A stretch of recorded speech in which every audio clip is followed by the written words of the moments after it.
Mi exnovia me llama exagerado porque la terminé.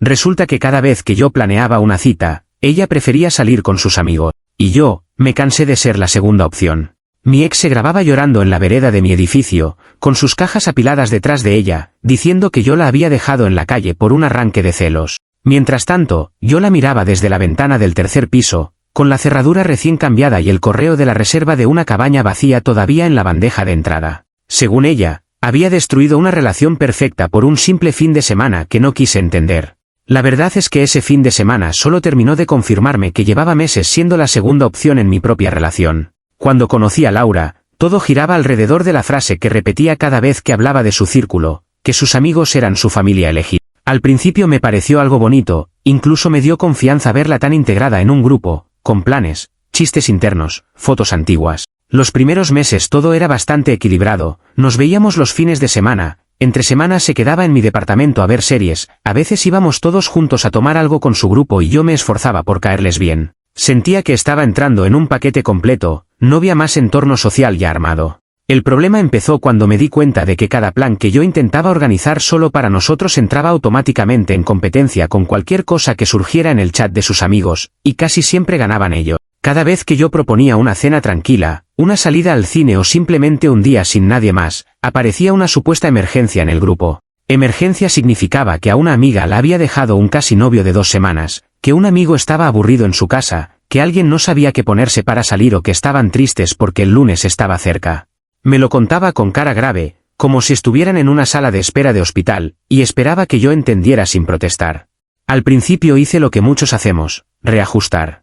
Moví reservas, cambié horarios, dejé pasar depósitos que se perdían porque ya no llegábamos. Recuerdo una vez que tenía reservado un hotel para escaparnos un fin de semana y ella decidió quedarse en la ciudad porque decía que era cruel dejar solo a un amigo que no quería ir a la boda de su ex. Terminé perdiendo el adelanto que había pagado y cenando con mi hermano mientras ella subía fotos desde un bar consolando a ese amigo como si estuviera en duelo. Cuando intenté decirle que me dolía ser siempre el plan que se cancelaba, me respondió que yo no entendía lo que era valorar la amistad y que no todo podía girar en torno a una relación. Aún así seguí intentando. Reservé un restaurante al que ella decía que soñaba con ir, pedí mesa con anticipación, planifiqué todo. Una hora antes de la cena, me escribió para decirme que lo pospusiéramos porque a unos amigos los había detenido la policía para pedir papeles y estaban nerviosos, y que tenía que ir a buscarlos en coche. No hubo multas, no hubo vehículo retenido, no pasó nada más que un control rutinario, pero en su cabeza era una situación crítica que exigía su presencia inmediata. Yo terminé cenando solo en la mesa que había pedido para 2, mirando el plato vacío frente a mí y preguntándome cuándo había perdido el derecho a ser prioridad aunque fuera una noche.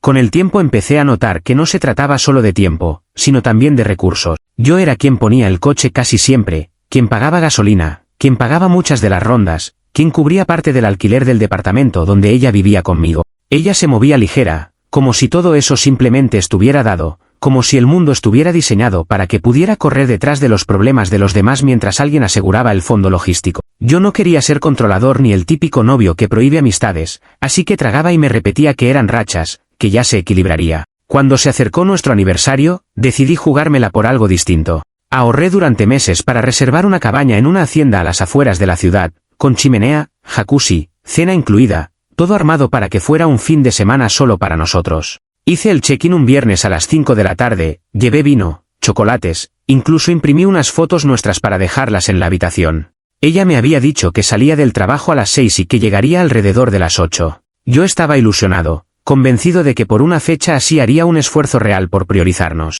A las 7:30 me llegó un audio suyo. Lo primero que escuché fue música alta, risas, gente hablando encima. Me explicó, con un tono eufórico, que había surgido un plan sorpresa porque una amiga había pasado un examen importante y que los chicos habían organizado una fiesta improvisada. Decía que no podía fallarles, que les había prometido estar ahí, que al día siguiente iría temprano a la cabaña y que no me enojara, que era solo una noche. Colgó rápido, como quien apaga un pequeño incendio administrativo, y volvió a su fiesta. Esa noche no apareció. Yo me quedé en la cabaña mirando el techo, metiéndome al jacuzzi solo, comiendo la cena que había pedido para 2, sintiendo que cada burbuja me recordaba lo ridículo que era estar celebrando un aniversario sin la persona con la que se supone que celebraba. Entré a sus redes y vi historias de la fiesta, luces, piscina inflable en el patio de alguien, tragos, su risa, textos sobre la verdadera familia. La verdadera familia eran ellos, aparentemente, mientras yo estaba a 1 hora de la ciudad viendo cómo se me enfriaban los platos. Al día siguiente tampoco llegó. No hubo mensaje temprano, no hubo aviso de que se retrasaba, nada. Le escribí preguntando si venía, los mensajes quedaron en visto. Volví a ver historias suyas entrando y saliendo de la casa donde estaban, en ropa distinta, en distintas horas, como si todo el fin de semana estuviera dedicado a esa celebración improvisada. Yo seguí el plan que había pagado, paseé por los jardines, usé la chimenea, intenté leer un libro. Pero en realidad lo único que hacía era acumular una sensación de humillación absurda, como si fuera el único que no se había enterado de que ya no había aniversario. El domingo, antes de dejar la cabaña, me di cuenta de que algo dentro de mí había hecho clic. No era solo que hubiera preferido una fiesta a un plan importante para los dos, era la suma de todas las veces anteriores en que yo había cedido. Me di cuenta de que no era su pareja, era el soporte técnico de su vida social. Yo pagaba Uber cuando ella lo necesitaba para ir de casa en casa, gasolina para que pudiera llevar y traer a sus amigos, alquiler para que tuviera un lugar cómodo al que volver después de los planes. Yo era el fondo silencioso que permitía que ella se sintiera indispensable para todos menos para mí. Y en ese momento supe que no quería seguir en ese papel. En la carretera de regreso a la ciudad, empecé a pensar en cosas concretas. No en discursos, no en peleas interminables, sino en una decisión.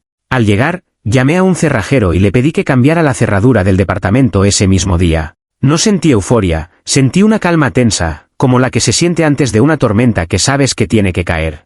Mientras él trabajaba, yo iba reuniendo sus cosas. Saqué su ropa del closet, sus zapatos, sus libros, sus cremas, sus tazas con frases motivacionales que hablaban de merecerlo todo. Lo metí todo en cajas de cartón y las dejé ordenadas en el pasillo, justo afuera de la puerta. Cuando terminé, tomé una foto de las cajas y se la envié junto con un mensaje corto donde le explicaba que sus cosas estaban afuera, que el contrato estaba a mi nombre y que ya no iba a vivir conmigo. No usé insultos, no le pedí explicaciones, no le eché en cara nada del fin de semana. Solo describí hechos. Luego dejé el teléfono a un lado y me preparé algo de comer, por primera vez en mucho tiempo sin estar pendiente de si ella necesitaba que la fuera a buscar a algún lado. Esa noche el teléfono no paró.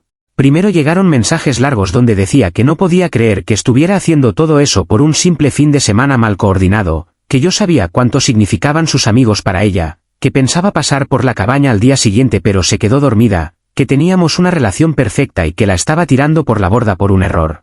Después, cuando vio que no respondía, el tono cambió. Empezó a decir que yo estaba exagerando, que tenía problemas de abandono, que necesitaba ayuda, que era cruel dejarla sin techo de un día para otro, que nadie entendería mi reacción. Leí todo en silencio, con una mezcla rara de cansancio y claridad. Por primera vez veía todo el cuadro completo. No estaba reaccionando solo al fin de semana en la cabaña, estaba reaccionando a años de ser prioridad solo mientras no hubiera ningún plan en el chat. Antes, cuando me molestaba, siempre terminaba cediendo porque no quería ser el novio controlador.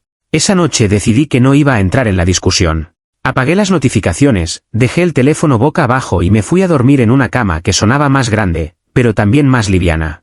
Actualización 1. Los 2 días siguientes fueron una mezcla de silencio y ruido. Silencio en el departamento, porque no había música de fondo, no había videollamadas con sus amigas, no había pasos entrando y saliendo a cualquier hora. Ruido en el teléfono, porque seguían llegando mensajes que no abría, notificaciones de estados, de historias, de cosas que decidí no revisar. Pensé que al menos se tomaría un tiempo para procesar, pero el tercer día me llamó el guardia del edificio para decirme que había una chica en recepción insistiendo en subir con una maleta, diciendo que vivía conmigo. Cuando bajé, la encontré en la recepción con esa maleta a medio cerrar, con la ropa sobresaliendo por los costados, y las cajas que yo había dejado en el pasillo apiladas a un lado como si fueran evidencia. Estaba llorando, hablándole al guardia, diciendo que yo la había echado a la calle sin aviso, que no tenía a dónde ir, que todo era por un ataque de celos porque ella había pasado un fin de semana con sus amigos. Le decía al guardia que un hombre de verdad no dejaba a su novia sin techo, que esperaba que él tuviera una hija algún día para que entendiera lo que se sentía. El guardia me miró incómodo, como preguntando en silencio qué tan cierto era todo eso. Le expliqué delante de él que el contrato del departamento estaba a mi nombre, que yo pagaba el alquiler completo, que ella llevaba meses viviendo ahí sin aportar casi nada, y que no la había echado por celos, sino porque el fin de semana del aniversario había sido la gota que colmó un vaso que llevaba mucho tiempo llenándose. Le señalé las cajas y le dije que sus cosas estaban ahí desde el domingo, que yo no había cambiado la cerradura con ella dentro, ni la había dejado en la calle sin aviso. Simplemente ya no iba a seguir viviendo conmigo. Ella me miró con una mezcla de rabia y sorpresa, como si le costara aceptar que yo no estuviera dispuesto a suavizar la escena delante de un tercero. Cuando vio que el guardia no tomaba partido a su favor, cambió de estrategia. Sacó el celular y empezó a grabarse llorando allí mismo, con las cajas detrás y la maleta a sus pies. Hablaba a la cámara diciendo que su novio la había echado de la casa de un día para otro, que se estaba quedando sin nada por haber dado demasiado por los demás, que ella solo había querido estar con sus amigos en un momento importante y que la castigaban por eso. En ningún momento mencionó la cabaña, ni que yo había reservado algo especial por el aniversario, ni que esa no era la primera vez que algo así pasaba.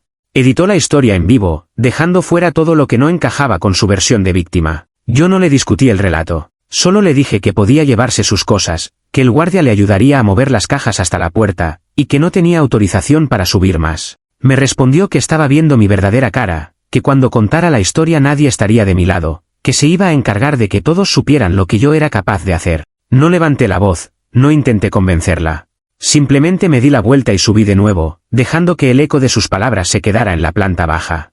Ese mismo día empezaron a llegarme capturas de pantalla que amigos en común me enviaban. En sus estados aparecía el vídeo llorando frente al edificio, con textos donde decía que la habían echado como a un perro, que la habían dejado sin hogar por una discusión mínima, que siempre le pasaba lo mismo por ser demasiado buena con la gente equivocada. Algunos conocidos me escribieron para preguntar qué había pasado, otros solo reaccionaban con emojis de sorpresa.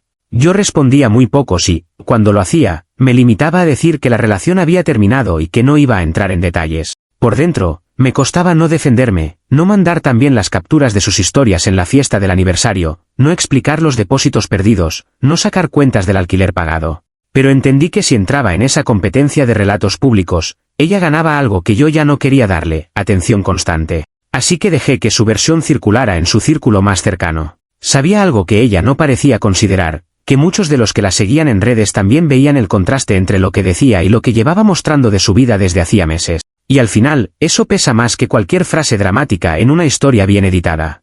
Actualización 2. Con el tiempo, el drama del vídeo en la vereda se fue diluyendo y dio paso a algo más silencioso pero, para ella, más cruel, la falta de recursos. Antes, cada salida de Laura estaba sostenida por algo mío, aunque nadie lo dijera en voz alta. Si no era mi coche, era mi tarjeta, si no era el taxi de regreso pagado por mí, era el alquiler que le permitía decir que vivía sola. Sin eso, su ritmo de vida empezó a chirriar. Lo noté primero en los mensajes que me mandaba de vez en cuando, que pasaron de los discursos largos a frases cortas pidiéndome favores concretos. Un día, casi un mes después de la escena en el edificio, me escribió algo que me llamó la atención. No era una disculpa ni un intento de hablar de la relación, era una petición directa para que le pagara el Uber hasta la casa de unos amigos porque, según ella, yo sabía que no tenía efectivo todavía y que no podía perderse ese plan. Decía que después de todo lo que habíamos vivido, lo mínimo era seguir ayudándola a mantener su vida normal. Le respondí que no, que cada uno se estaba haciendo cargo de su vida y que yo ya no iba a financiar sus salidas. Me dejó en visto y esa misma noche subió un estado con una frase sobre cómo la gente solo está contigo mientras les sirves. A partir de ahí, sus historias empezaron a cambiar de tono. Dejaron de ser solo vídeos de fiestas y carrete eterno. Empezaron a aparecer textos de victimismo general, que nadie estaba cuando ella necesitaba, que los amigos se desaparecían cuando ya no podían sacar algo, que no pensaba volver a depender de nadie. En paralelo, un conocido en común me contó que ella estaba pidiéndole a varios del grupo quedarse unos días en sus casas hasta que se acomodara, usando la versión de que yo la había dejado en la calle sin motivo. Al principio algunos le dijeron que sí, pero siempre había una excusa constante de por medio. Uno por uno, fueron apareciendo los límites. Una amiga le dijo que no podía porque vivía con sus padres y ellos no querían más gente en la casa. Otro le dijo que justo estaba por recibir a un primo del extranjero. Otro, que tenía problemas con los roommates y que no quería meter a nadie en medio. Todos eran pretextos suaves, pero el mensaje era el mismo, nadie estaba tan dispuesto a abrirle la puerta como yo lo había estado. Lo más irónico era que muchos de esos amigos a los que había priorizado por encima de cualquier plan conmigo no estaban dispuestos a asumir ni un poco de la carga que ella daba por sentada. En sus historias se notaba que ya no tenía coche a su disposición. Había menos vídeos en movimiento, más fotos desde habitaciones pequeñas, menos salidas entre semana. Cada vez que lograba ir a alguna reunión, era porque alguien más pasaba por ella o porque se organizaban en un lugar accesible. La diferencia era que ya no era el centro logístico de nada, ya no era la que recogía y llevaba gente, ya no era la que aseguraba la vuelta a casa. Sin coche, sin gasolina y sin tarjeta de respaldo, su familia elegida empezó a verla con otros ojos. Me enteré también de que a algunos les molestó que llevara el problema de nuestra ruptura a cada conversación. Donde antes hablaba de planes y anécdotas, ahora repetía la historia de cómo yo la había dejado sin departamento de un día para otro. Un par de esos amigos me escribió por separado para preguntarme si era tan así. Yo, fiel a lo que había decidido, no entré en detalles, pero fue suficiente para que ellos unieran puntos por su cuenta. Con el tiempo, dejaron de etiquetarla tanto, de invitarla a todo, de contar con ella para organizar. Pasó, lentamente, de ser el alma de los planes a ser alguien incómodo a quien había que estar explicándole por qué no se podía hacer lo que ella quería. Yo veía todo eso desde lejos, como quien mira un incendio que ya no es suyo. No me alegraba verla caer, pero sí sentía una especie de justicia extraña al ver que la dinámica se reacomodaba sola.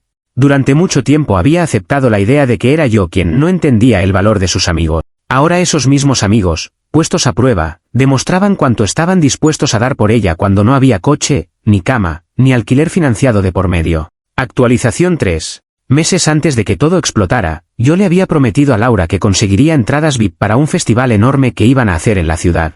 Era el plan del año para su grupo, música, alcohol, fotos, todo el paquete. Lo tomé como un regalo para los dos, una experiencia que podíamos compartir, pero desde el principio ella empezó a hablar del festival como si fuera un logro colectivo de la manada. Mencionaba que con esas entradas podrían entrar todos juntos, que yo seguramente podría conseguir algunos pases extra, que era la oportunidad perfecta para demostrar que siempre estaba para lo suyo. Cuando terminamos, yo ya tenía las entradas compradas, pero aún no se las había asignado a nadie. Eran un gasto importante, que había hecho pensando en compartirlo con ella. Por eso me sorprendió poco, pero igual me dio rabia cuando, unos meses después, recibí un mensaje suyo donde decía que, más allá de todo lo que hubiera pasado entre nosotros, lo mínimo que podía hacer era cumplir mi promesa de darle las entradas VIP a ella y a sus amigos. Lo llamaba un acto de compensación emocional, como si yo le debiera algo por haberle arruinado la vida al sacarla del departamento. El mismo día que me escribió eso, empezó a publicar cosas en sus redes. Puso un texto diciendo que, aunque las relaciones se terminaran, había gente que seguía siendo de palabra, y que pronto iría al festival con su gente porque alguien había sabido mantenerse a la altura. No me mencionó por nombre, pero era obvio que se refería a mí. Etiquetó a varios de sus amigos, y ellos reaccionaron como si las entradas ya fueran una realidad. Algunos incluso le comentaron que ya sabían con quién contaban para el viaje del año. Yo tenía dos opciones: quedarme callado, entregar las entradas y seguir sosteniendo el personaje que ella había construido a costa mía, o usar ese momento para marcar una línea clara. Decidí venderlas. Publiqué en el marketplace que tenía entradas VIP disponibles y casi de inmediato, me escribió Camila, una chica de la universidad que conocía y que Laura odiaba con especial intensidad por razones viejas. Camila se organizó con sus amigas y compraron todas las entradas de una sola vez. Quedamos en vernos en un café para entregar los boletos. Cuando llegó el momento de la entrega, nos tomamos una foto sosteniendo los pases, más por trámite que por otra cosa. Yo la subí a mis historias con un texto neutro, agradeciendo a quienes los habían comprado y mencionando que esperaba que disfrutaran el festival. No etiqueté a Laura ni a nadie de su grupo, pero el círculo era pequeño y la imagen les llegó en cuestión de minutos. Lo supe porque, casi al mismo tiempo, empezaron a aparecer historias cruzadas, las amigas de Camila celebrando con los pases en la mano, y del otro lado, silencio total en las cuentas de los amigos de Laura. No pasó mucho tiempo antes de que me llegara el eco. Un amigo en común me contó que estalló un pequeño caos en el grupo de ella. Muchos daban por hecho que esas entradas ya eran suyas porque ella había hablado como si todo estuviera cerrado. Cuando vieron que no solo no las tenía, sino que además las habían comprado personas que sabían que ella detestaba, se sintieron utilizados. Uno le escribió diciéndole que cómo se atrevía a asegurar cosas que dependían de otro, y que siempre hacía lo mismo, prometer en nombre de los demás para quedar bien. Dos de los que más la defendían en redes la bloquearon después de una pelea en el chat. Ella reaccionó como siempre, se victimizó. Subió una historia diciendo que estaba viviendo una traición más, que la habían dejado sin festival de la manera más cruel, que había gente que jugaba con las ilusiones de los demás. Pero esta vez, la respuesta fue tibia. Había menos mensajes de apoyo, más silencio incómodo. A esas alturas, varios ya habían visto de cerca cómo funcionaba su dinámica de dar por sentado lo que los demás debían hacer por ella, y no estaban dispuestos a seguir alimentándola. El festival, que se suponía iba a ser otro capítulo de su vida social perfecta, se convirtió en un recordatorio público de que ya no tenía la misma influencia. Desde mi lado, el día del evento pasó casi desapercibido. Fui a cenar con unos amigos, vi de lejos las publicaciones del festival y pensé que, en otro tiempo, yo habría estado ahí cargando chaquetas, comprando bebidas, esperando a que todos estuvieran listos para irse. En cambio, estaba en una mesa tranquila, sin tener que coordinar el humor de nadie, sin sentirme culpable por querer un día a solas. Fue la primera vez que vi con claridad que no solo había terminado una relación, sino que me había bajado de un papel que nunca había elegido conscientemente. Actualización 4. Después del festival, la caída fue menos ruidosa pero más profunda. Sin departamento propio, sin coche y con un círculo social cada vez más reducido, Laura tuvo que aterrizar en un tipo de vida que siempre había despreciado cuando hablaba de otras personas. Me enteré por una excompañera suya que terminó alquilando un cuarto en una casa compartida en una zona de la ciudad donde ella misma evitaba pasar cuando salíamos. 3 chicas que conoció por un anuncio fueron sus nuevas compañeras. Compartían baño, cocina y un pasillo estrecho donde se cruzaban a cualquier hora. La imagen que tenía de ella, siempre arreglada, saliendo por la ciudad con su grupo, chocaba con los detalles que me iban llegando, que en la casa se escuchaba música a todo volumen desde temprano, que el baño vivía ocupado, que a veces le tocaba bañarse de madrugada para llegar a tiempo a donde fuera que estuviera trabajando o buscando trabajo.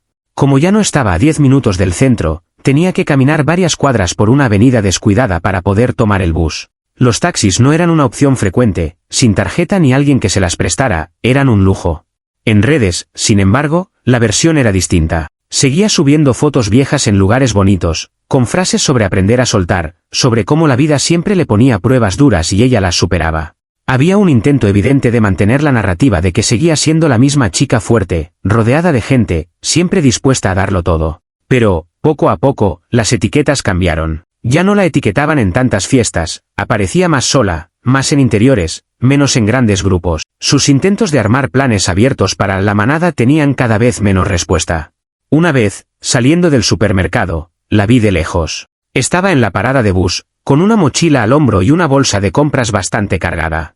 La reconocí por la postura, por la manera de sostener el teléfono. Por un segundo pensé en acercarme, ofrecerle llevarla, pero me detuve. No por venganza, sino por respeto a mi propia decisión. Si volvía a ocupar ese lugar, aunque fuera un rato, iba a reforzar la idea de que yo seguiría siendo su colchón pase lo que pase. La observé subirse al bus y perderse en el tráfico, y sentí una mezcla rara de nostalgia y alivio. Me contaron también que, dentro de su nuevo entorno, ya no era la que más brillaba. En la casa compartida había historias más pesadas que la suya, chicas que venían de pueblos pequeños, que trabajaban turnos dobles, que no tenían tiempo de armar tragedias en redes. Su discurso de que siempre daba todo por los demás ya no resonaba igual cuando tenía que esperar turno para usar la cocina o cuando una de sus compañeras le pedía que bajara el volumen porque madrugaba al día siguiente. Ahí, nadie la miraba como mártir, solo como alguien más con problemas. Mientras tanto, su antigua familia elegida siguió con su vida. Algunos cambiaron de trabajo, otros se mudaron, un par empezó relaciones serias. A veces, en reuniones nuevas a las que yo iba, alguien la mencionaba de pasada, como un recuerdo lejano. Decían que se había vuelto muy dramática, que todo lo convertía en una gran injusticia en su contra.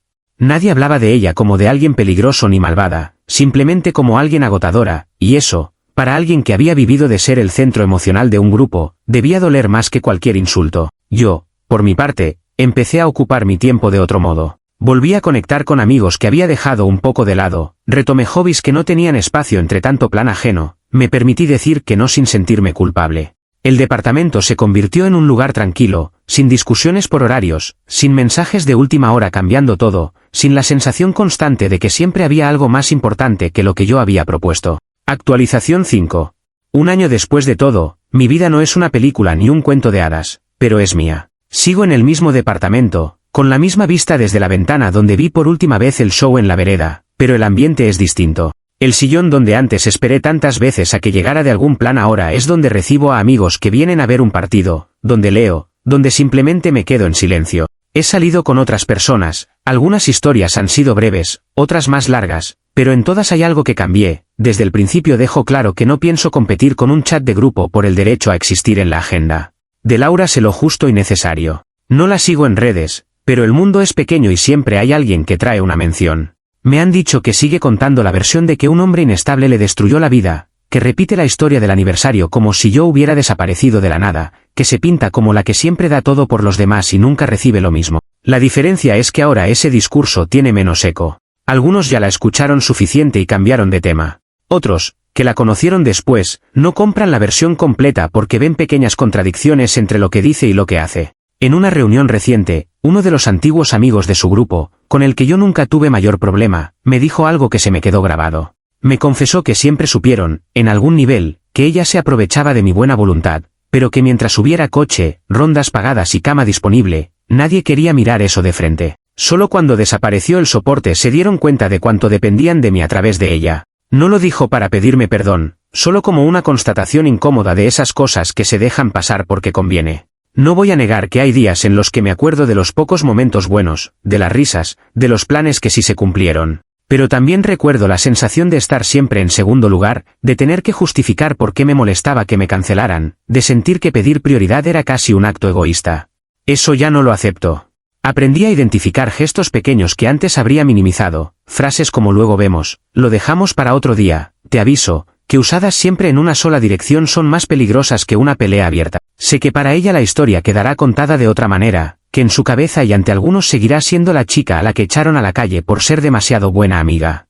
No me corresponde corregir ese relato. Lo único que sé es que, en mi versión, la que tengo que sostener todos los días, dejé de financiar una vida en la que yo aparecía solo como fondo. No busqué arruinarle nada, solo me salí de un papel que nunca debería haber tenido. A veces, cuando vuelvo tarde a casa y paso por la recepción, me acuerdo de esa noche del vídeo, de las cajas y del guardia incómodo. Pienso en todo lo que vino después, en cómo ella se acomodó en la posición de mártir, en cómo el mundo alrededor dejó de comprarle el papel cuando ya no había beneficios, en cómo yo fui llenando los espacios que dejó su ausencia con cosas que sí me suman. Y aunque no siento una alegría explosiva, sí siento algo más sereno, la certeza de que, por exagerado que me llamen, fue la primera vez en mucho tiempo que me elegí a mí antes que a los planes de todos los demás.